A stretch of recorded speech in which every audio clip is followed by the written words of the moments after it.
Peace, King. How you feeling? Can you hear me? Yeah, I can hear you. I can hear you. I couldn't hear you before. I was thinking, wait, All is this right, all right, a silent interview? all right. How you feeling, man? No, I'm good. I'm just writing right now, so I'm in a I'm in a writing cave. That's what's up, man. I ain't gonna hold you. We gonna get right into it. I know you gotta let them creative juices go to work, man. I want to thank you for coming on the platform. This is really an honor. No, thanks for inviting me. Oh yeah, no doubt, man. You're doing some major work. For the viewers who may not recognize you, let them know who you are and definitely where you're from. Okay, cool. Well, I'm Koby Adom. I'm a film and TV writer, director, executive producer. I founded a production company, DBK Studios, that operates out of London and everywhere else, to be honest, globally. But yeah, that's me. I'm a filmmaker when it comes down to it. That's what's up. That's major, man. That ain't nothing light. You know what I'm saying? I Mm. gotta ask you, how do you even get into that? Like, is that something you wanted to do since you was younger, or is that something you kind of got into later in life? I'd say a bit later. I mean, I'm 33 right now. I'd say that film and TV wasn't really anything available within my reach or sight until later on in life. After I'd sort of gone to university and the options, I guess, kind of open up from there, and then you sort of meet different people or have the opportunity to try different things. So I think it's just me sort of like coming from where I come from. You know, uh, it sounds like a cliche, but obviously not very much expected to do much, if you know what I mean. And also film, especially not that. So I think for me, I started film school around 24. And I'd say my education before that probably started when I was about, I don't know, man. I would say maybe towards the ending of university. So like, I don't know, 20, 2021. So I would say it was a bit later on in my life, and I think since then I've kind of been obsessed with it. So I think I've kind of made up for not being really into it when I was younger, and now throwing myself in, sort of like consuming, making, just being in that ecosystem. It's just something that I found is beautiful. It's by God's grace I've been led to, work in such a space and create. Yeah, that's what's up, man. That's dope. You had kind of mentioned writing earlier. I was gonna ask you, for the viewers. You know, we watch a lot of movies and TV shows. Like, what is the difference between being a writer, a director, a producer? Do they kind of overlap, or are they like totally different? I guess the overlapping factor is storytelling. Everyone's a storyteller, and I think that's not sort of like, I think there's different ways of telling stories, but everyone's main job is to tell a story. So I guess that's what the similarities would be, in terms of what kinds of decisions would be made. But in terms of functionality, what the roles are, they differ because it's what you're doing to tell the story. So like a director is overseeing all the creativity, like all the creative decisions is kind of like coming from a vision from a director, someone who has a vision to influence the creativity, to achieve a specific outcome, whether that's a message or visuals or language. Do you get what I mean? Just the way of communicating to an Mhm. audience. So that's what a director does, kind of like sort of uses all tools and stuff and oversees the process of making sure all the creative tools work together to do what I just said. A producer now facilitates that, if you know what I mean. They sort of like facilitate the space for that creativity to take place. So that's the sort of like, you might want to call it the business end, but it's not just business. It's business logistics, is whatever needs to happen in order for the creativity to take place. Whether that's actors, that's cameras, that's whatever. And obviously, from the producer, there's people that work in their department, but they're overseeing that process of making sure that the space is ready for the creativity to be at its best. So that's director, producer. And what's the last one that you asked? I forgot. I forgot. What's the Uh, Being a writer.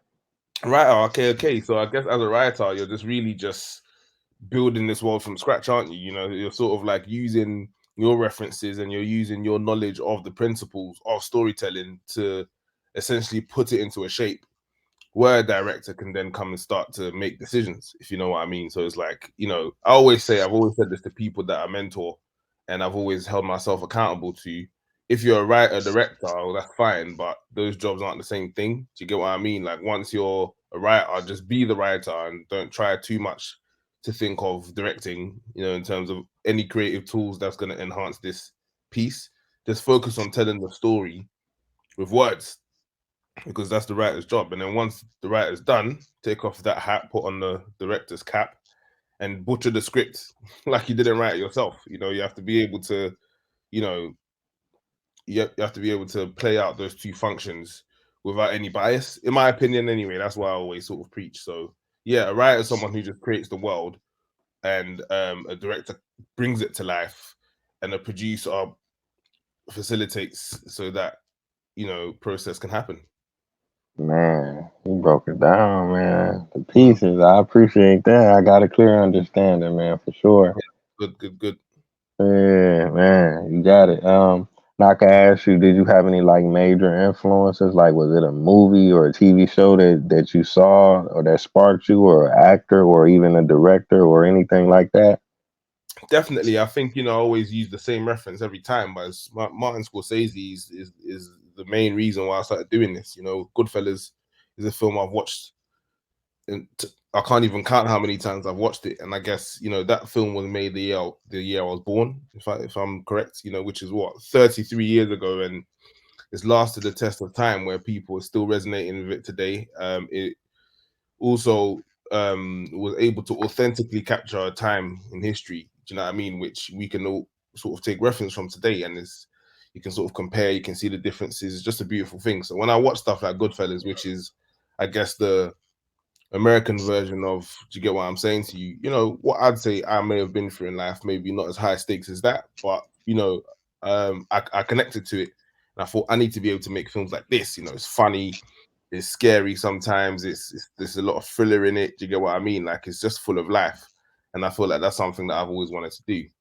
So yeah, my main inspiration is someone like Martin Scorsese, Goodfellas, but I've got other directors I look up to, like David Fincher, huge fan of his storytelling.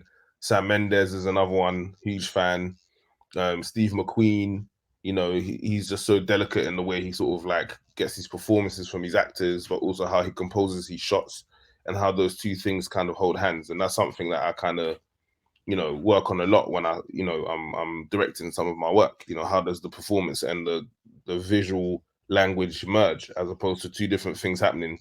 Because and I think Steve McQueen is a master in doing that. So look up to him. Yeah, man, I think those are my inspirations. But above all, man, I think my biggest inspiration is just Jesus, man. That's the standard of my life.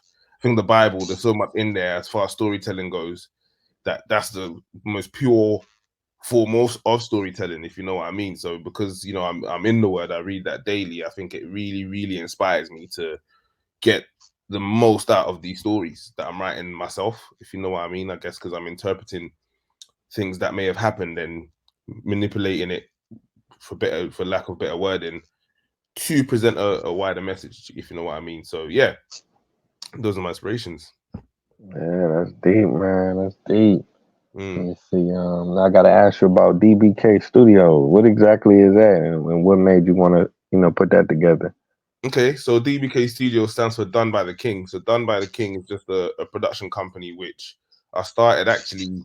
Things really kicked off during lockdown when I actually started the company, because I just felt like, as a young black man coming to this industry, I'm not someone who in my previous walks of life haven't been involved in the decision making around a product that I'm creating, if you know what I mean. I guess if I'm selling shoes, I need to be sitting on the table where we decide how much we're going to sell these shoes for, and vice versa. So I thought, for me, yes, I can direct, but I don't want to direct now, and it's not a case of sort of like ego or anything neither. I think it's more responsibility. I think once you create a product, especially if it's culturally specific, that comes with responsibility, if you know what I mean, on how to deal with it. You can't just deal with it in a general sense. The target market needs to be considered. The way is branded needs to be considered. Every decision is important. So I created DBK Studios to be able to start creating stories, but being involved in that as well. Do you know what I mean? So that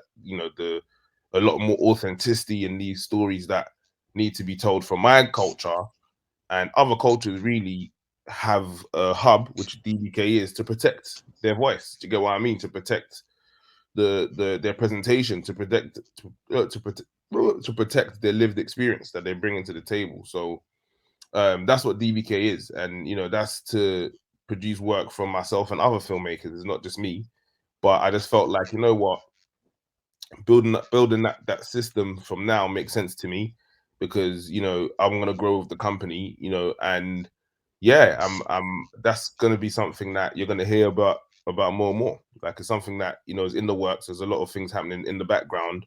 We've already done a project with Sky in the UK, who gave us some money to produce some short films from black talent, first and second time filmmakers.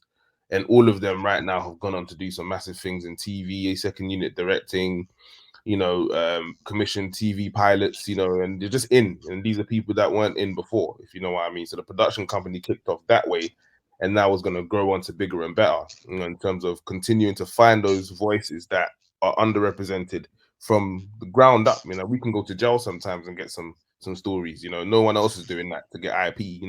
We can go down to a certain level that nobody else can, and protect those stories all the way to the top and get them on screen. Do you get what I mean? And get those voices told. So that's what DBK is, man. It's just a machine that does what happens elsewhere, but for our people. But not only for our people, it's just to make sure that we have taken responsibility for our people. But we just make films, man. Films, TV shows, you name it.